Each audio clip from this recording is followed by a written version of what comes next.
Good morning, ladies and gentlemen, and thank you for joining us. We are honored today to hold this lecture by Daw Aung Suu Kyi, titled Socio-Political Change in Recent Burma and Women's Participation in It. Before we commence with the lecture, the President of Kyoto University, Dr. Hiroshi Matsumoto, will confer upon Daw Aung Suu Kyi the university's first ever honorary fellowship. So, President Matsumoto, please come here. And ladies and gentlemen, please welcome Daw Aung Suu Kyi here.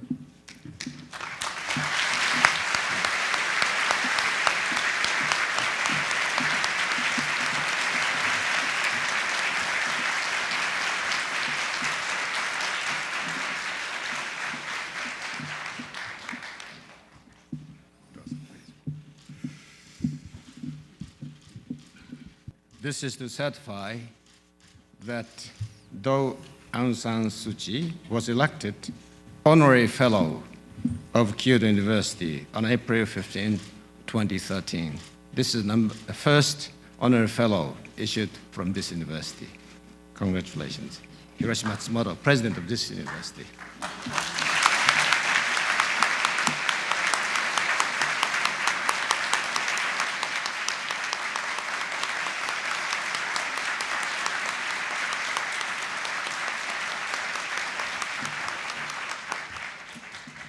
Thank you very much.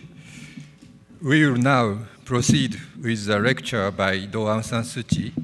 The title of the lecture is Socio-Political Change in Recent Burma and Women's Participation in It. Daw Aung San Suu Kyi, if you would be so kind.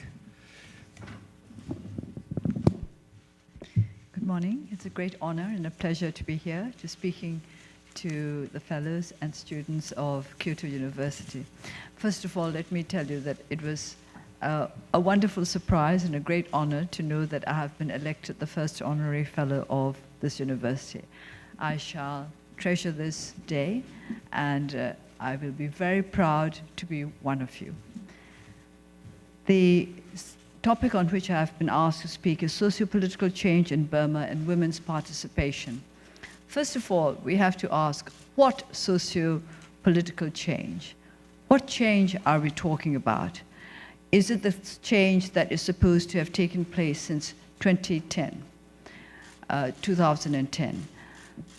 If that is what we are talking about, then we have to question whether there has been enough substantial change for us to be treating it as a major topic. I think I would rather say that we are trying to achieve socio-political change in Burma, and what can women do to help along this process. I have some data, which I think all of you probably know, but I might as well mention it, that 2010 was a year when we had elections, which achieved the transition from a military regime to a civilian government. I think it was agreed even by the United Nations, which is very cautious in such matters, that those elections were deeply flawed. That is to say that those elections could not be considered to have been truly democratic. What was the role of women in those elections? The party that swept the board in 2010 was the USDA, the Union Solidarity and Development, well, I should say USDP. It used to be the Union Solidarity and Development Association, but a few months before the elections, they transformed themselves into a political party, called themselves the USDP, the Union Solidarity and Development Party, and contested the elections and won over 80% of the seats, which did not surprise us in the least bit, because in 1990, the National League for Democracy had won over 80% of the seats. So it was, I think, an absolute requirement that the USDP should have won over 80% of the seats too in 2010. This is why it has been said that those elections were deeply flawed and had been arranged with certain political results in mind. In any case, of the 664 elected members, there were less than 25 women at that time. This situation changed somewhat in 2012 when we had by-elections, and my party, the National League for Democracy, contested these by-elections. There were 45 seats vacant. We contested them. We won 43. One of our candidates was disqualified, so we could only really contest 44 seats, and we lost one of them. Now, we brought in 13 new women members of parliament. So compared to what the numbers that had been present before, this was a great change. So I can say that the National League for Democracy is doing its best possible to make women a vibrant part of the socio-political change that we are trying to achieve in our country. We have to think about the traditional role of Burmese women. There are many who imagine that Burmese women are on an equal with Burmese men, and that there is little or no gender discrimination in our country. But that is not true. Obviously, I think I'll have to say that we are not, the gender discrimination in Burma is not seen to be as great as that in this country. I understand from certain research and statistics that Japan and Korea present two of the biggest gender differences to be seen in our world today. Now, this is something very interesting for me, because the first trip I made abroad, I made to a foreign country in more than 20 years, was when I went to Bangkok last year to attend the World Economic Forum. And we had a discussion about gender discrimination, about the gender gap. And there were those who put forward the theory that the gender gap can be narrowed through economic measures, that if the women were more economically independent, the gender gap would disappear, or at least that it would diminish.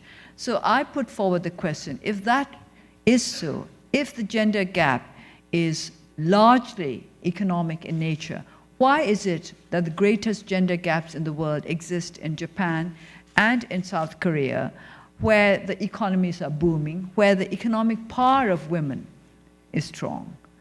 So I put forward the observation that social values have a lot to do with the gender gap. It's not just economic factors, it's social values. This is true in our country as well. In Burma, the women have always been very active economically. It is quite usual to see women doing business. Women are considered, in many cases, to be better at business dealings than men. And this has been part of our tradition for a long time. And yet, the gender gap still exists.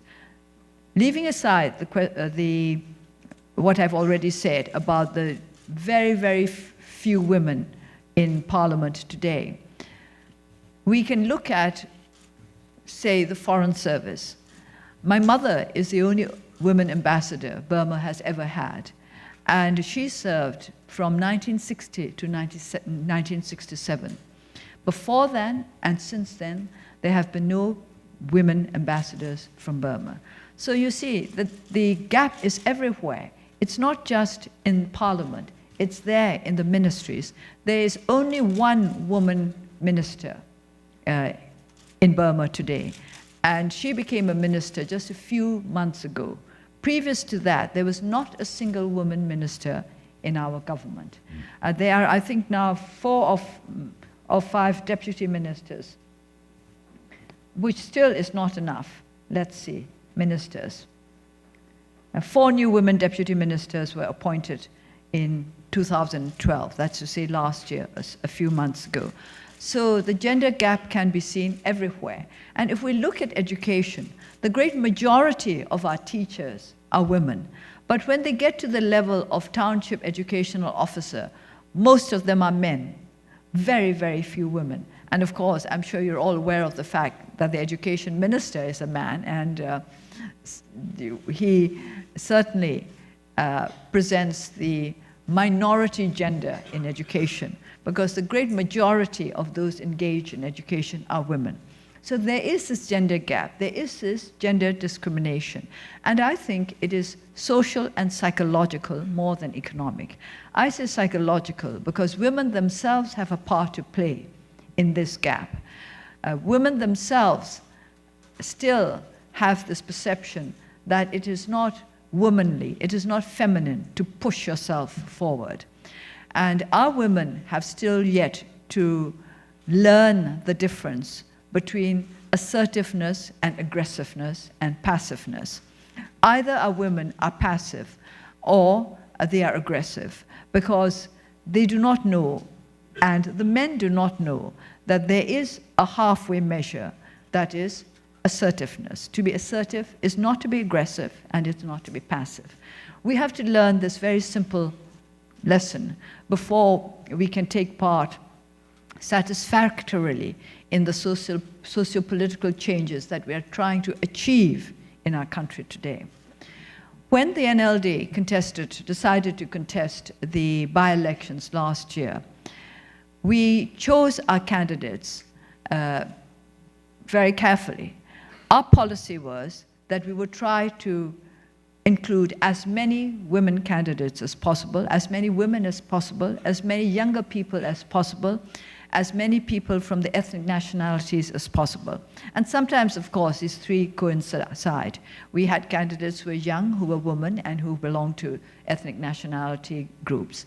So we chose our candidates on those grounds. And I have to confess that I was not happy, because I would have wanted more women candidates. There were only 13 out of the 44 that we fielded. I did not think it was enough. We all won, of course. All the women won. One man lost. But still, I did not think it was enough. And it was very difficult for us to find more than 13. And this is a reflection of the socio-political scenery in our country today. Not enough women felt confident enough to take over responsible roles in the life of our party. This is why we didn't have enough women candidates. We made a point of including a few young women who had not held any very important posts or any post previously in our party, who were new to our party, but who we felt were well qualified to become members of parliament. And we have not been disappointed in our women at all. Among our women parliamentarians are doctors and lawyers, highly respected, very, very efficient, and who have done very well in the legislature, who have taken part in the work of the legislature with great confidence, and who have contributed towards better relations between our party and the ruling party and other parties as well. So our women candidates are such that we can be proud of them. But I cannot be proud of the fact that we have so few of them. We have got to change the situation.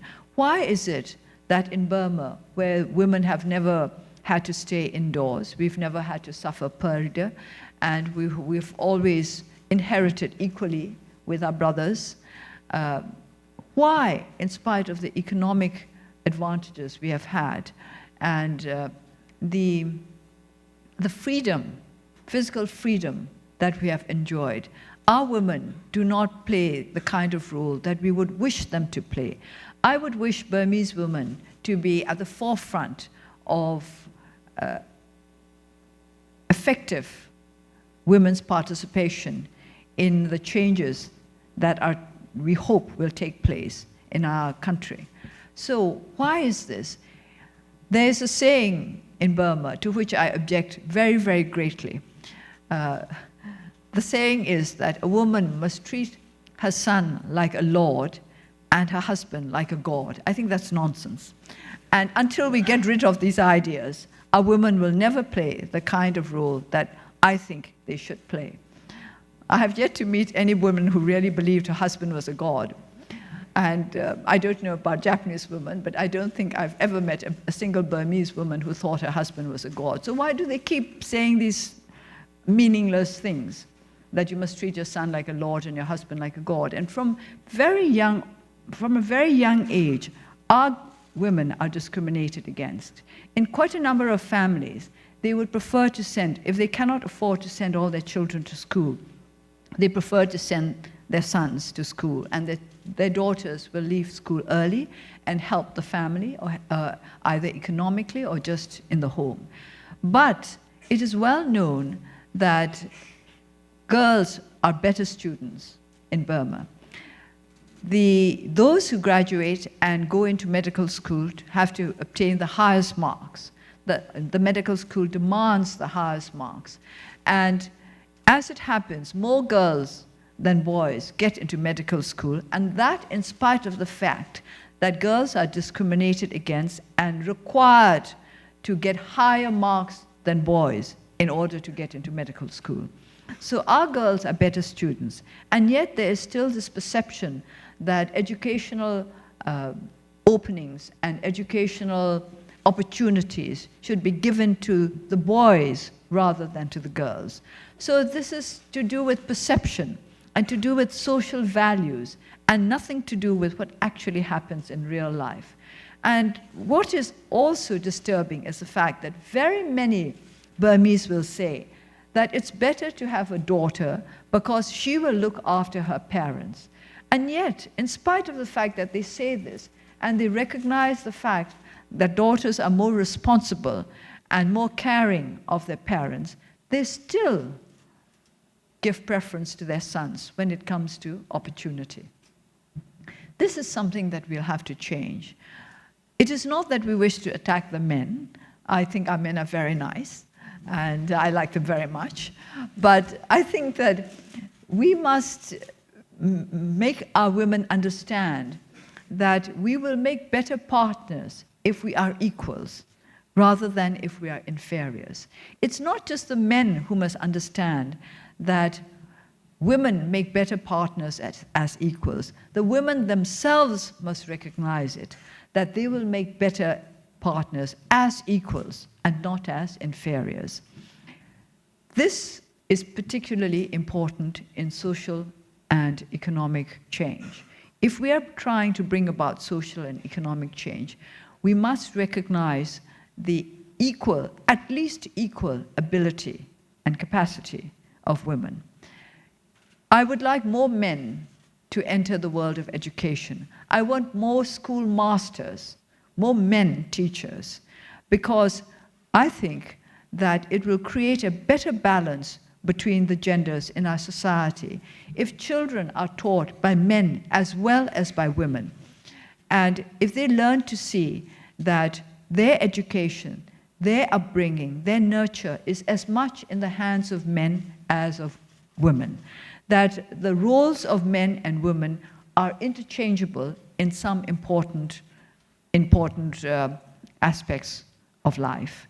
Of course, we wouldn't, physically speaking, there are certain work that men can do better than women, but I think this becomes less and less so as we develop. For example, it might be more difficult for a woman to lift as heavy a load as a man, but a woman could operate a crane as well as any man. And if she can operate the right kind of machinery, she can move about as great weights as a man can.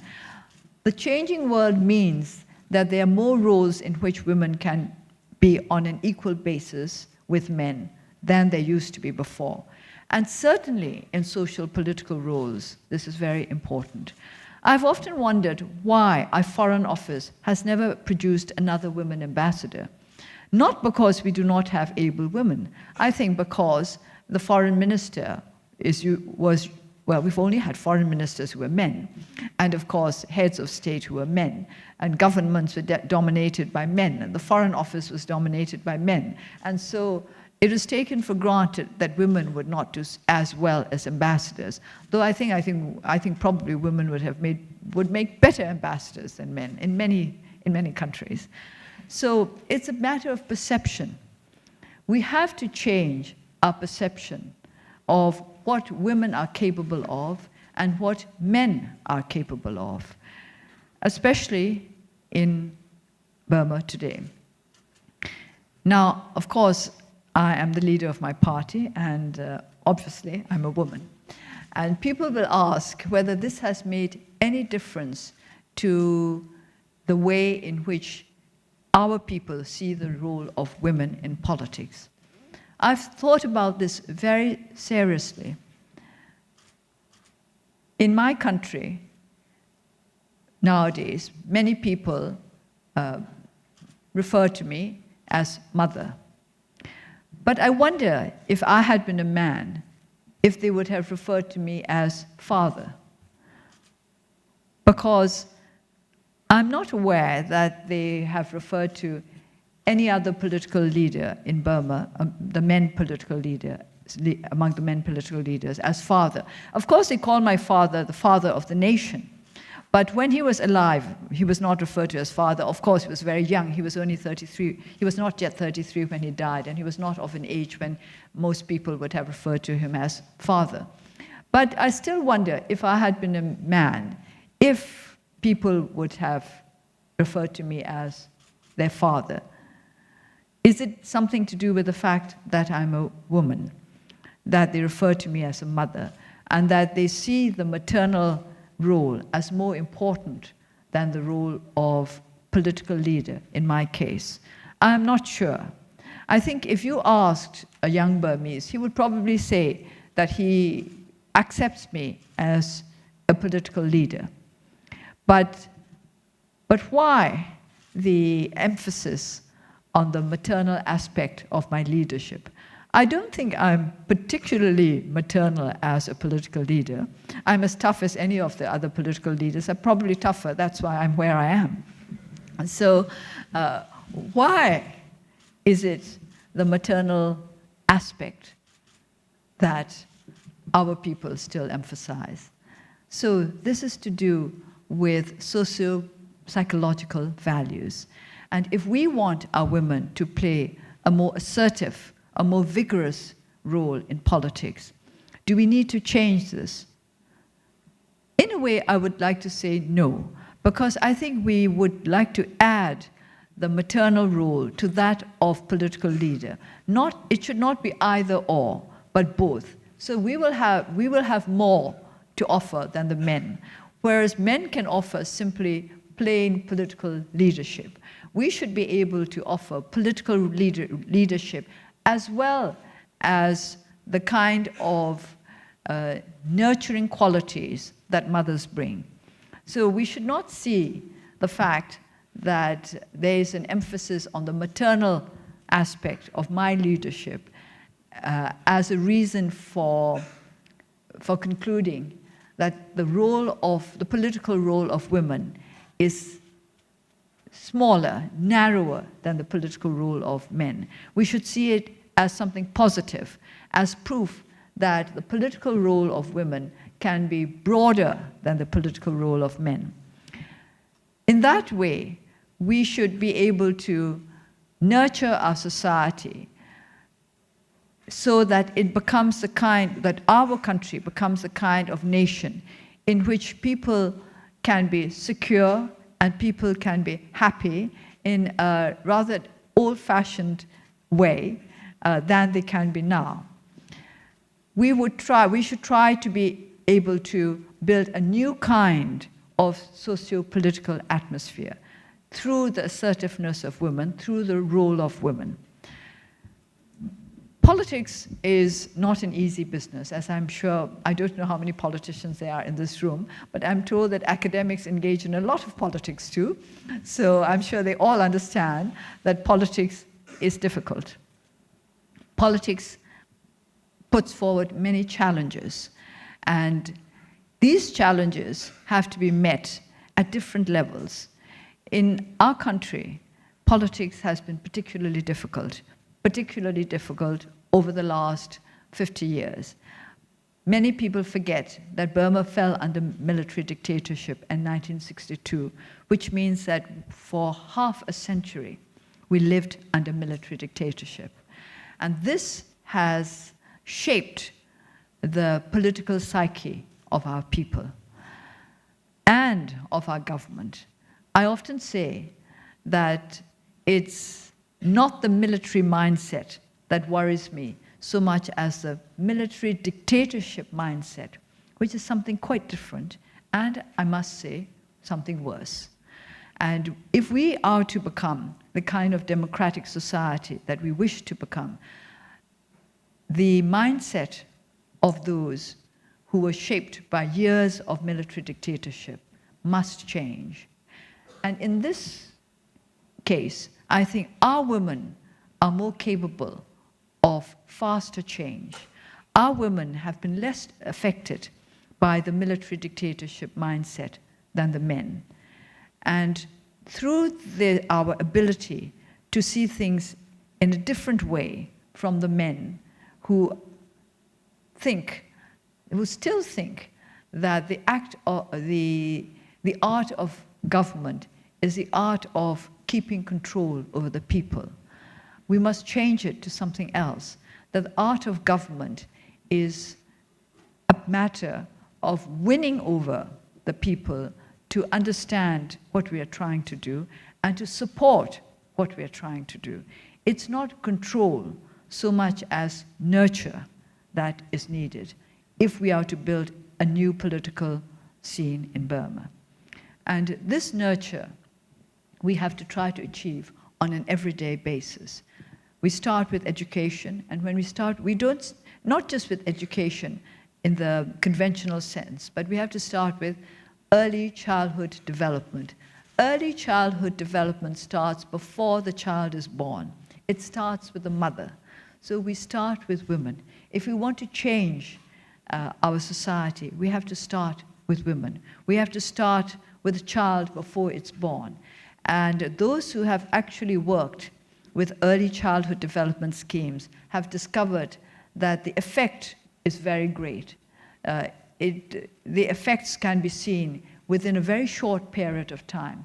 If the mother is educated as to her role in the upbringing of a child before that child is born, it makes that much of a difference to the life of the child. And once a child has been born, it will make that much of a difference to how he or she copes with the challenges of the world into which he is born. So Burma is in a happy situation, is in the happy situation of having a clean slate to work on. I say very often that because we're behind everybody else, because we've achieved next to nothing, we achieved next to nothing over the past 20 years, everything is open to us. It is up to us to take the opportunities in the best way possible and to use these opportunities to build the kind of society we wish to build. I was told way back in the 1980s that we only started, television came to Burma only in the 1980s, very, very late compared to countries like Japan. But I was told that we had one of the best television systems in the world because we took all the best technology that Japan had to offer us in the 1980s, and we didn't go back. Our technology was not based on what happened in the 1950s. So in a sense, we leapfrog. With something like television, perhaps it's not so important, although it's more enjoyable to have good color television. But if we could also, in the way of social and political development, leapfrog over those countries which have gone before us and build a society where our women will be able to contribute equally with the men. So that is what it comes down to, equal contribution. We should be allowed, we should be able to contribute equally to socio-political changes in our country. The fact that there are so few women members of parliament and so few members of the government shows that we are not yet allowed to contribute on an equal basis. I like to think that every woman in Burma is the equivalent of 10 men. But even then, even if you work on that basis, we still don't have enough women in parliament or in government. So this is something that our women will have to learn to achieve, and our men as well. I wonder whether which would be easier, to try to make our women change or to make our men change.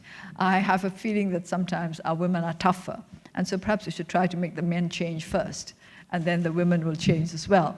First, we have to teach the men how much more they are in need of women, and then the women will understand that they are much more important than they always thought they were. And our mothers have got to realize that it's not enough to value their daughters.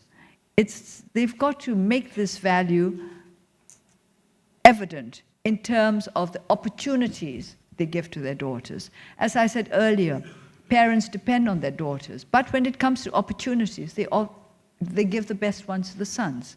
Why is there this difference? If it's their daughters who are going to be looking after them, who are going to be bearing the burden of old parents, why will they not give their daughters better opportunities? I think change is coming. I think now in many families, the realization is coming that investing in the education of girls is more, will end up with more benefits than investing in the education of boys. But on the other hand, I do not want any discrimination against our men. I think all must have equal chances. And there we've got to make sure that our education system is the correct one. I do not think it's right that somebody's life should be decided at the age of 16, which is how things are in Burma, because that's when we decide what a young person is capable of. The matriculation examinations take place when our school students are 16, on average, age of 16. And the marks that they get in those examinations decide which career they can enter. If you have enough, if your marks are high enough, you can choose to go in for medicine, you can choose to go in for engineering, you can choose to go in for any subject you like. But if your marks are not high enough, then you have fewer and fewer choices. And for example, such subjects such as history and law require very low marks, which is not good for our country, especially law, because we need highly qualified lawyers if we are to try to establish rule of law in our country. And rule of law is essential if we are to have a strong democratic society. So the whole education system will have to change. I also understand that boys at 16 are less mature than girls at 16, and therefore inclined to do less well academically. So there must be changes in our education system to make sure that we get the best out of both genders, out of our boys as well as out of our girls. And then they can contribute equally towards the socio-political changes that we wish to implement in our country. The current state of affairs is such that there is a high rate of unemployment in our country. Now, unemployment seems to affect men more than it affects women, because men associate their work more closely with their self-respect than women do, because it is less shameful for a woman to just stay at home and help than for a man to stay at home and help because he does not have a job. And quite often, men who are unemployed do not stay at home and help. They just wander around. We have noticed lately that there are a lot of men sitting in tea shops all over the country. And those who visit Burma must make a note of this and observe. You will see that those who are sitting in tea shops are usually men rather than women. So one wonders why. Why are all these men sitting around in tea shops? Is it because they're unemployed? Of course, there are those who will say that they're doing business in tea shops, that these are business meetings, but I do not think so. It's also because men are less responsible in the way in which they use limited funds. Even if there's very little money to spare, a man is more likely to go and spend it at a tea shop than a woman, who is more likely to use whatever little she has for the whole family. This has been found by microcredit organizations as well, that when they lend to women, they usually use it for the kind of enterprises that will benefit the whole country, whereas men tend to use it for something that will benefit only themselves. For example, a motorbike that will take them faster to work, some kind of prestigious equipment which will enhance their position in society. And they are altogether less responsible about the way in which they use the money that is lent to them, which is why microcredit systems all over the world are women intensive, because women are more responsible in the way in which they use the money to which they have access. So in the end, I think I have to say that by making our women in Burma, take a lesser role, and yet at the same time take on the bigger burden of responsibility for the family, we make our women both stronger and weaker. We make our women stronger in the sense that they're stronger in coping with adversity, but weaker in the sense that weaker when it comes to gaining positions in society that are important for social and political change. Practically speaking, in the National League for Democracy, we try to send as many young women as possible to capacity development courses as young men. In that way, we hope that our party will be based on equality between the genders. But I'm not sure that this applies to other parties. I would not like to criticize the policies of other parties, but I must mention that in the Central Executive Committee of the NLD, there are 4 women, whereas there is not a single woman in the Central Executive Committee of the Union Solidarity and Development Party, which is the ruling party. The role of the women play in the USDP is smaller than the role that women play in our party. Now, I'm not saying this as a criticism of the USDP, but as evidence of the fact that women are discriminated against socially and politically. The NLD, of course, is an unusual party in our country because I am a woman leader. I'm the leader of the party and I happen to be a woman. And so this is one of the reasons why the NLD is different, and greater emphasis is placed on the role of women in our party. And I must say that during the years of hardship, the women of our party offered their help consistently and loyally, without compensation. Many, many women did, and yet they were still prepared to play lesser roles. They were prepared to help the party without asking for any position. Whereas the men were very position conscious. They always wanted what we would call in Burma a seat. They had to be something. They wanted a formally recognized position. They wanted recognition for what they were doing, whereas the women were prepared to do a lot without recognition. Now, this has got to change. Our women have to understand that when they ask that their work be recognized, they are simply asserting what should be their rightful role. They are not being aggressive, and they are not being unfeminine. They are not being unwomanly. They are simply enhancing the position of women by asking that their work be recognized and valued. So in the end, this is what it all comes down to.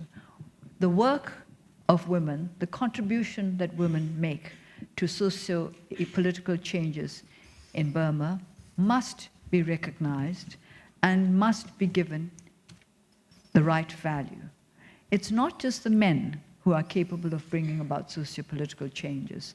It's the women as well, and the women especially when it comes down to nurturing our children, that they may be able to make the transition from one set of values to another, because this is what we are trying to do.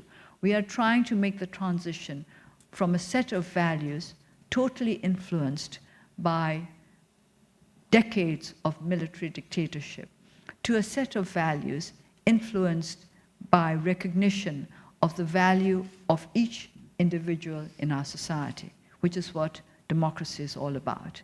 And unless we can make this transition with regard to our values, we will not be able to bring about the kind of changes that everybody expects us to bring about.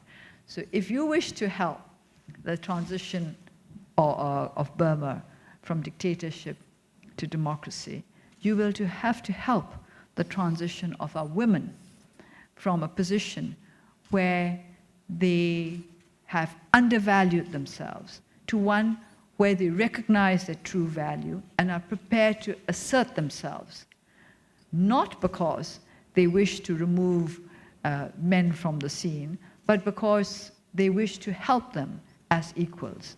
And help comes best from equals. Thank you very much.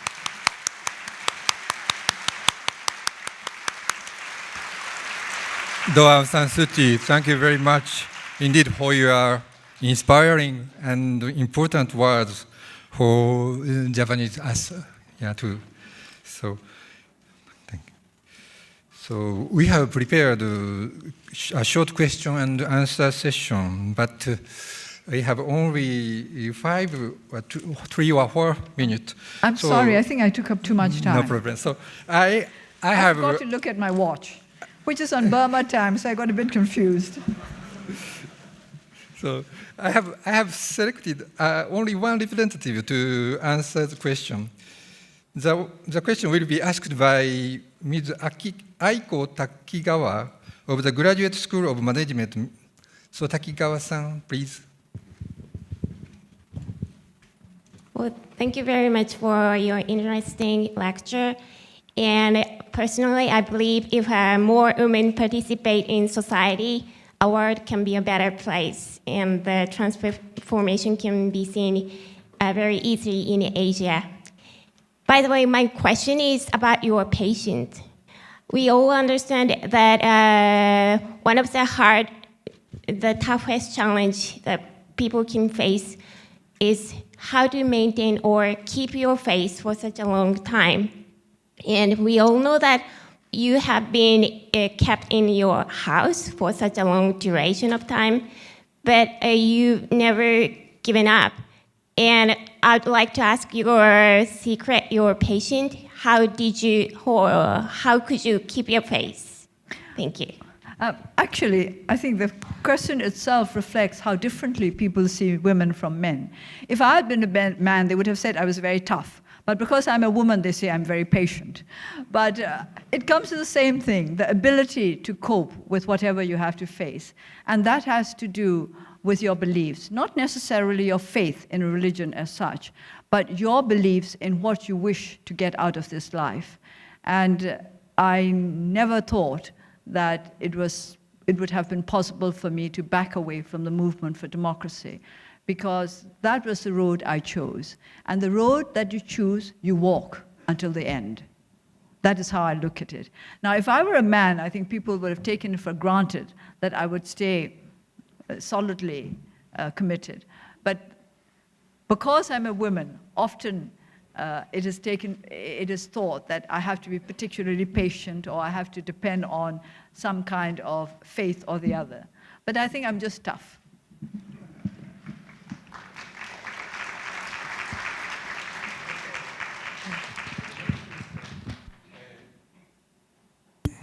Thank you. The next question can be also possible. So it's from Mr. Sobo Gen, an undergraduate student in the Faculty of Law. So Gen-san, please. Hi. First of all, welcome back to Kyoto University.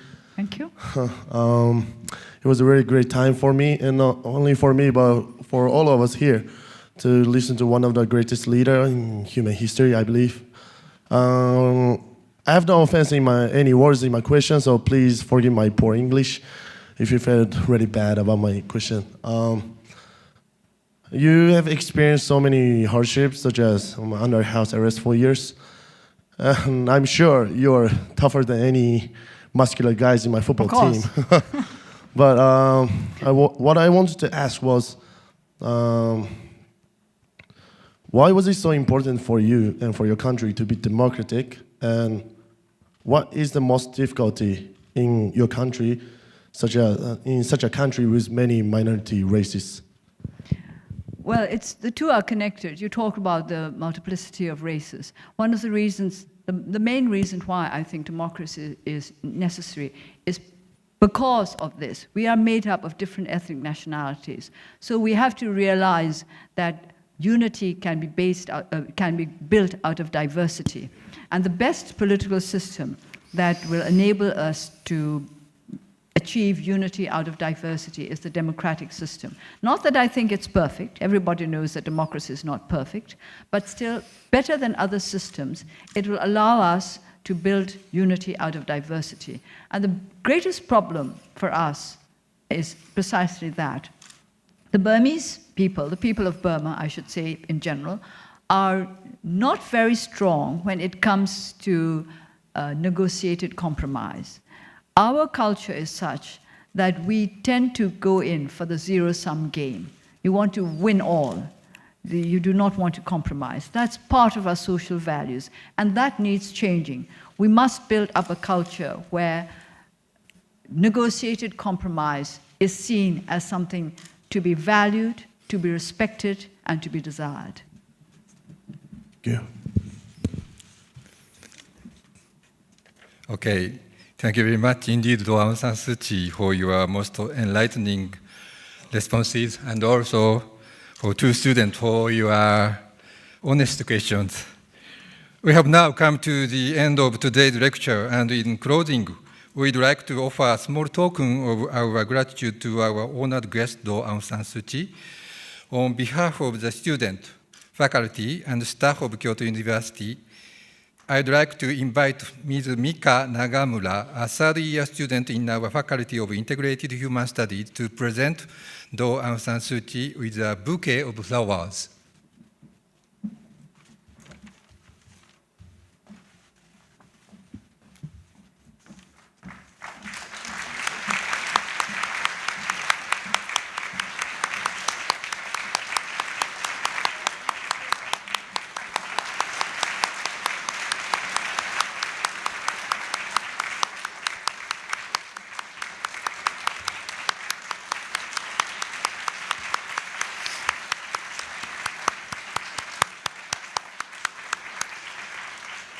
Ladies and gentlemen, we have now come to the end of today's event. All that remains is to thank our very special guest, Daw Aung San Suu Kyi, once again for her marvelous lecture. Ladies and gentlemen, I'd like to ask you to please remain seated for the time being, and please join me in a round of applause.